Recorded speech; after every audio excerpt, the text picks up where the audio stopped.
할렐루야. 오늘은 9월 17일 금요일입니다. 우리 또 다 같이 우리의 중심과 마음을 모아서 살아계신 하나님 앞에 새벽 예배로 나아가겠습니다. 참 좋으신 우리 하나님 아버지, 오늘도 그의 자녀를 너무나도 사랑하시고 또 그 사랑 때문에 저희 모두를 하나님의 말씀의 자리로 불러주시니 감사를 드립니다. 우리 모두에게 성령 충만한 은혜를 베풀어 주셔서 이 험악한 세상 속에서 하나님의 말씀과 은혜가 아니고서는 살아갈 수 없음을 몸소 체험하게 하여 주시옵소서. 많은 문제와 어려움이 있다 할지라도 분명히 그 한복판에는 우리 예수님이 계시기에 우리가 두려워하거나 낙심하지 아니하고 하나님께서 이루시는 놀라운 역사하심과 일들을 오늘도 믿음의 눈을 떠서 인내하며 바라보며 나아갈 수 있는 믿음의 성도들이 다 되게 하여 주시옵소서. 이 아침 들려주시는 하나님의 음성 사모하며 나아갑니다. 우리 모두에게 주님의 음성을 들려주시고 그 음성 앞에 모두가 순종하게 하여 주시옵소서. 예수님의 이름으로 기도하옵나이다.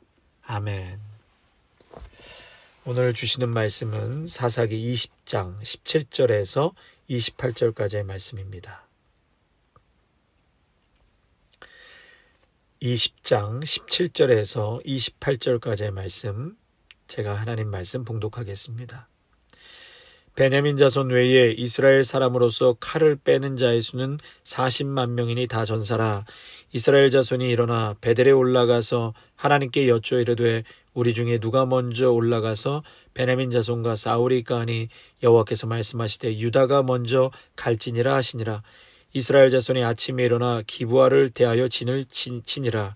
이스라엘 사람이 나아가 베냐민과 싸우려고 전열을 갖추고 기브아에서 그들과 싸우고자 하매 베냐민 자손이 기브아에서 나와서 당일에 이스라엘 사람 22,000명을 땅에 엎드러 드렸으나 이스라엘 사람들이 스스로 용기를 내어 첫날 전열을 갖추었던 곳에서 다시 전열을 갖추니라.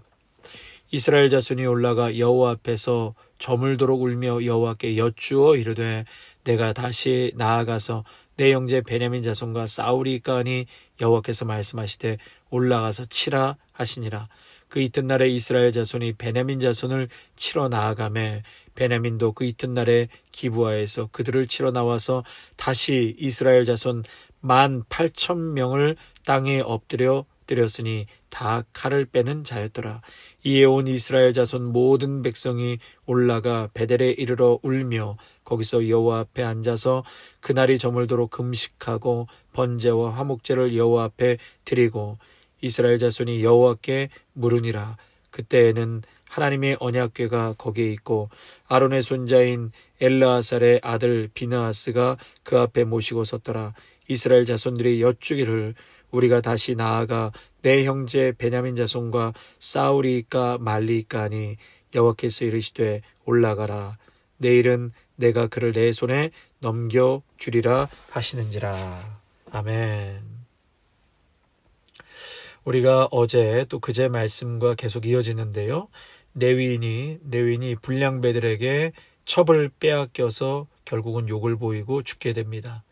그래서 레위인이 그 응분으로 그 첩의 시체를 12토막 내어서 12지파에게 보내고 그것을 본 이스라엘 백성들은 모두가 분노에 차게 됩니다. 그래서 칼을 뺄 수 있는 이스라엘 사람 40만 명이 집결해서 이제 베냐민을 치고자 합니다. 민수기에 보면 가나안 정복 당시에 이스라엘 백성이 60만 명이라고 했거든요. 그리고 우리 대한민국 지금 군인이 한 60만 명이라고 합니다. 그러니까 고대 사회에서 지금 이스라엘이 40만 명이 전쟁에 나가 칼을 뺄 자가 40만 명이라고 했으니까 거의 전 인구가 동원된 것이나 마찬가지죠. 40만 명이 지금 전쟁에 출정했다는 것입니다. 그 얘기는 백성 대다수가 지금 이 레위인의 사건에 대해서 모두가 의분을 갖고 있었다는 것입니다. 그러면서 우리 성도님들 오늘 본문의 말씀에 포커스해야 될 것은 이스라엘 백성들이 하나님께 3번을 여쭙는 그런 구절이 나오고요. 또 하나님의 반응을 이제 보게 되는데요. 오늘 이스라엘 백성의 세 번의 질문에 대해서 우리는 좀 주목할 필요가 있습니다. 그 첫 번째로 이제 베델로 올라가서 이스라엘이 하나님께 질문하죠. 여러분, 전쟁을 앞두고 하나님께 질문했다는 것은 일단 좋은 것입니다. 그런데 결국 그 결과는 좋지가 않았습니다. 18절 말씀, 이스라엘 자손이 일어나 베델에 올라가서 하나님께 여쭈어 이르되 우리 중에 누가 먼저 올라가서 베냐민 자손과 싸우리까 하니 여호와께서 말씀하시되 유다가 먼저 갈지니라 하시니라. 이 첫 번째 전쟁에서는 이스라엘이 참혹하게 실패하게 되죠. 그런데 패전할 것이라는 거에 대해서 하나님이 말씀해 주지 않으셨습니다. 그리고 그 전쟁에 올라가지 말라고도 안 하셨어요. 그냥 그들이 했던 질문에 대해서만 하나님께서 답변해 주셨죠. 누가 먼저 올라가리까? 그래서 유다가 먼저 올라가라. 유다는 영적 장자 지파였죠. 그래서 먼저 올라가라고 하신 것입니다. 그런데 지금 여기서 잘못된 부분을 좀 우리가 이야기한다면요. 첫 번째 질문부터 이스라엘이 잘못 질문을 했다라는 것이죠. 어떤 질문을 했냐면, 하나님, 이 전쟁을 하는 게 좋겠습니까? 안 하는 게 좋겠습니까? 용서하는 게 좋겠습니까? 그렇지 않는 게 좋겠습니까? 이러한 질문부터가 바른 질문이요, 하나님 앞에 나아가는 기도인데, 오히려 이스라엘 백성들은 이미 답을 가지고 하나님 앞에 질문했다는 것입니다. 이미 베냐민과 싸우려고 마음을 먹고 그렇게 답을 가지고 하나님 앞에 여쭈었으니 이미 첫 단추 시작부터가 잘못된 것이죠. 여러분, 왜 그렇지요? 이스라엘이 왜 이렇게 영적 분별력이 없게 된 것이죠? 이미 그동안 우리는 사사기를 통해서 이스라엘이 도덕적으로 영적으로 완전히 하나님을 떠나고 그리고 타락하고 온갖 죄악이 관영해 있었다는 것을 우리는 살펴보았습니다. 그렇기 때문에 자신들의 문제가 무엇인지 전혀 자각이 없었어요. 회개와 겸비함이 없었습니다. 이스라엘 전체가 도덕적으로 영적으로 완전히 바닥을 치고 있었기 때문에 어디서 무엇을 어떻게 시작해야 하는지 그 질문부터가 지금 잘못되었다는 것을 우리는 보고 있는 것입니다. 그러니까 이스라엘은 무조건 눈은 눈으로 무조건 저들을 쳐 죽여야 된다. 이러한 응분의 마음만 가지고 하나님께 허락만 해달라, 도장만 찍어달라고 그렇게 요청한 것이죠. 전쟁을 치러야겠다라는 힘이 이스라엘에게 지금 잔뜩 들어간 상태에서 전쟁을 해야 합니까? 안 해야 합니까? 용서해야 됩니까? 안 해야 됩니까? 이런 질문이 아니라 이미 답을 정해놓고 기도했다라는 것입니다. 성도 여러분, 신약에요. 신약 성경에 부자 청년 이야기가 나오죠.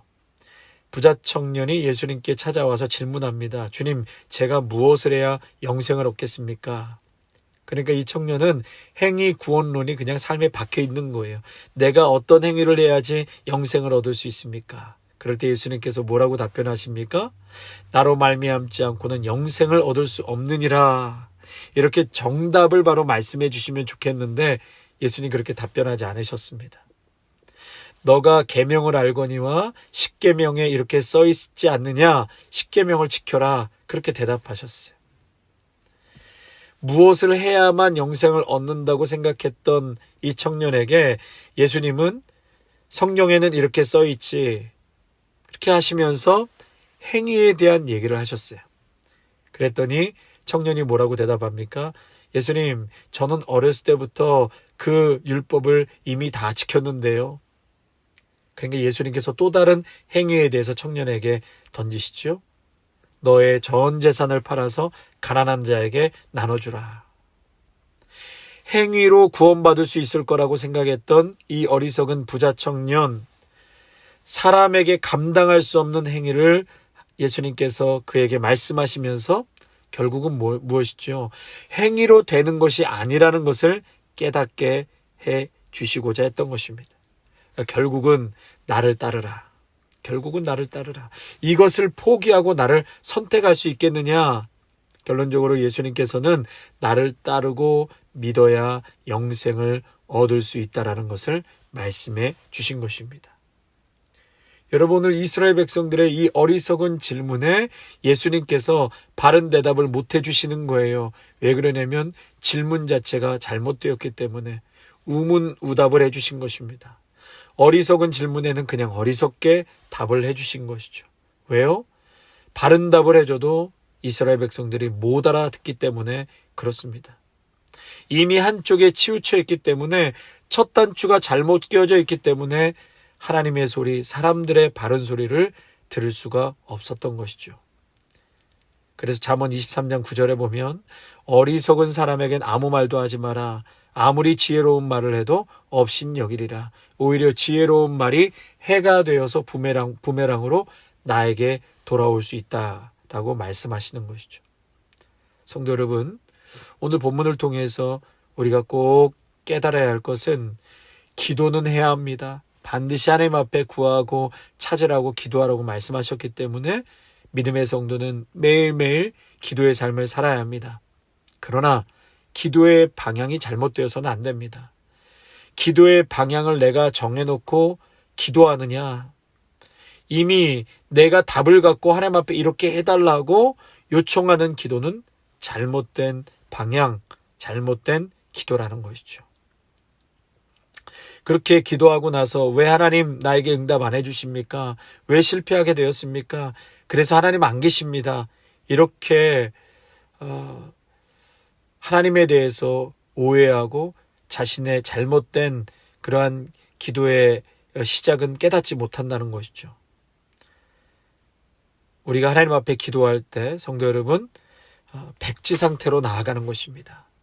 내가 기획서 다 써놓고 하나님께서는 그저 사인만 해주시면 됩니다. 여러분, 그러니까 응답이 안 될 뿐만 아니라 바른 기도의 태도라고 할 수 없다라는 것이죠. 내 뜻과 하나님의 뜻은 다릅니다. 내 뜻이 하나님의 뜻에 맞춰야 되는 것이죠. 배는 반드시 부둣가에 묶여 있어야 하는 것이죠. 부둣가가 배에 묶여 있는 게 아닙니다. 성도 여러분, 그래서 우리가 하나님 앞에 기도할 때는요, 백지를 들고 하나님께서 그려주시는 대로 받아야 하는 것입니다. 내 생각, 내 감정, 내 기획, 내 욕심 하나님 앞에 기도할 때 딱 내려놓으셔야 합니다. 내려놓아야만 주님께서 말씀하시는 것이 비로소 그때 들리게 되는 것이죠. 내 안에 복잡한 생각, 내 계획이 꽉 들어차 있는 사람은 하나님이 말씀해 주셔도 그 말씀이 명확하게 들리지 않는 것이죠. 이미 그림이 그려져 있기 때문에 제대로 보이지가 않는 것입니다.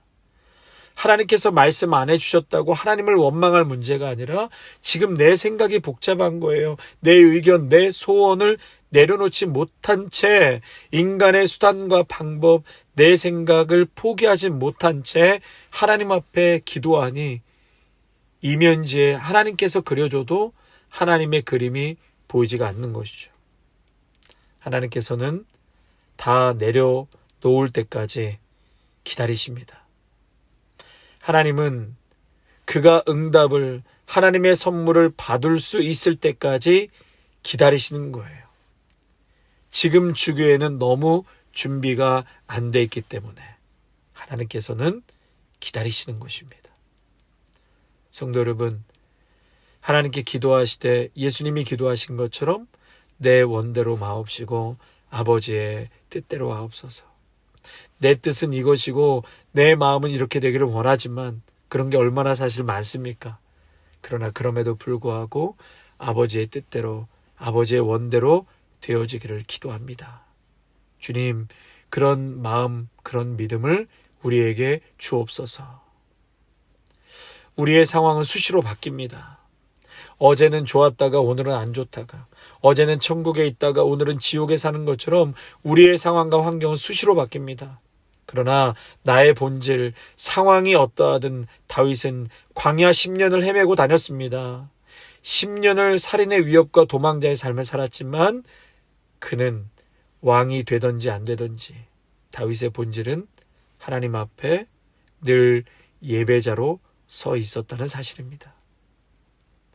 여러분 모두가 어느 상황 어떠한 자리에 있든 항상 하나님의 은혜를 갈망하고 예배자로, 오늘도 목마름으로 하나님의 은혜를 갈망하는 믿음의 성도들로 뚝심 있게 살아가시기를 바랍니다. 쉽게 비바람에 넘어지거나 요동치거나 흔들리지 않는 뿌리 깊은 나무, 뚝심 있는 사람으로 주님 앞에 이 세상 가운데 살아가시기를 바랍니다. 이렇게 해서 이스라엘이 이제 1차 전쟁에서 실패하고 22,000명이 죽습니다. 또 22절에 보니까 서로 용기를 북돋아 주면서 전열을 갖추어요. 그리고 또다시 하나님께 여쭙습니다. 그런데 그 질문에도 또다시 문제가 있었죠. 2차 전쟁에 실패합니다. 여기에서 18,000명이 이스라엘이 또 죽습니다. 이때 이스라엘이 이제 베델로 올라가서 하나님 앞에 주저앉아 울어버립니다. 저녁까지 금식하며 제사를 드리죠. 26절 말씀. 이에 온 이스라엘 자손 모든 백성이 올라가 베델에 이르러 울며 거기서 여호와 앞에 앉아서 그날이 저물도록 금식하고 번제와 화목제를 여호와 앞에 드리고. 자, 이제 이러한 두 번의 전쟁의 큰 실패와 많은 사람의 죽음 앞에서 이스라엘이 그제서야 깨닫고 하나님께 바른 질문, 바르게 기도를 하기 시작했다는 것이죠. 28절 보겠습니다. 아론의 손자인 엘르아살의 아들 비느하스가 그 앞에 모시고 섰더라. 이스라엘 자손들이 여쭈기를 우리가 다시 나아가 내 형제 베냐민 자손과 싸우리까 말리까. 여러분 두 번의 질문과 오늘 세 번째 질문, 그 차이점이 뭔지 아시겠습니까?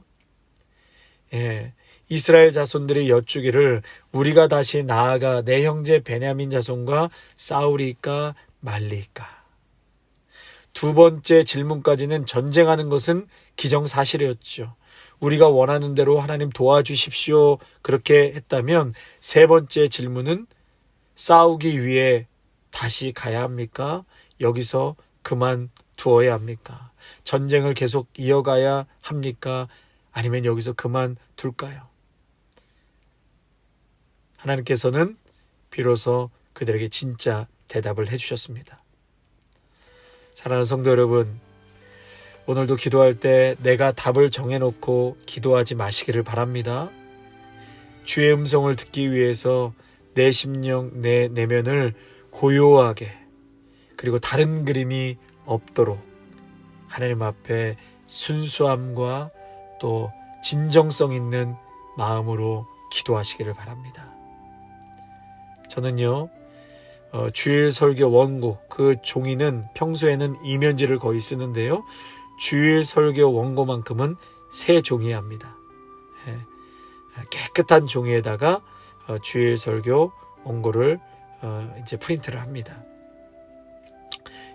제 마음도 또 깨끗하게 새롭게 하는 의미도 있고요. 또 실수하지 않기 위해서 그런 것이죠. 여러분, 깨끗한 종이에 깨끗한 마음으로 기도하십시오. 그리고 하나님의 결정에 따라 움직이시기를 바랍니다. 순종하시기를 바랍니다. 하나님의 선택과 결정은 반드시 우리를 사랑하시고 복을 주시기 위한 결정과 선택이죠. 그러므로 지금 당장 눈에 보여지는 게 없다고 절망하거나 원망하지 마시고, 반드시 우리 하나님께서는 사랑하는 그의 자녀들에게 자식이 떡을 달라 할 때 뱀을 줄 아비가 어디 있으며 생선을 달라 할 때 돌을 줄 아비가 어디 있느냐. 우리에게 좋은 것을 주시는 아빠, 아버지이십니다. 오늘도 그 하나님께 우리의 모든 것을 또 내려놓고 하루를 시작할 때 하나님, 주님 앞에 온전히 맡깁니다. 주님 역사하여 달라고 만나는 사람들, 나의 직장과 비즈니스와 모든 것 위에 하나님의 뜻에만 순종하고 그 뜻이 이루어져 갈 수 있게 달라고 여러분 기도하시고, 또 하나님의 마음을 잘 알아갈 수 있는 우리 귀한 믿음의 성도들이 되시기를 축복합니다. 기도하겠습니다. 하나님 아버지, 오늘 이스라엘 백성들이 3번의 전쟁을 치르면서 여호와 하나님께 여쭙는 그러한 모습을 보게 됩니다. 참 무언가를 하기에 앞서서 하나님께 기도하고 여쭈어 본다는 것은 참으로 바른 태도요 좋은 모습이라고 깨닫게 됩니다. 그러나 문제는 우리 스스로가 답을 갖고 무언가 결정해서 하나님 앞에 기도한다면 이미 방향 설정부터 잘못된 것임을 오늘 본문을 통해서 깨닫게 됩니다. 주님, 내가 그려놓은 그림 다 내려놓고 내 결정, 내 생각, 내 계획 다 내려놓고 하나님의 그림을 그려나가는 저희 모두가 되게 하여 주시옵소서. 오늘도 깨끗한 종이에 하나님 앞에 기도할 때 그려주시는 그 그림에 따라 오늘 하루도 그 그림에 따라 순종하며 그 길을 걸어갈 수 있는 믿음의 성도들이 되게 하여 주시옵소서.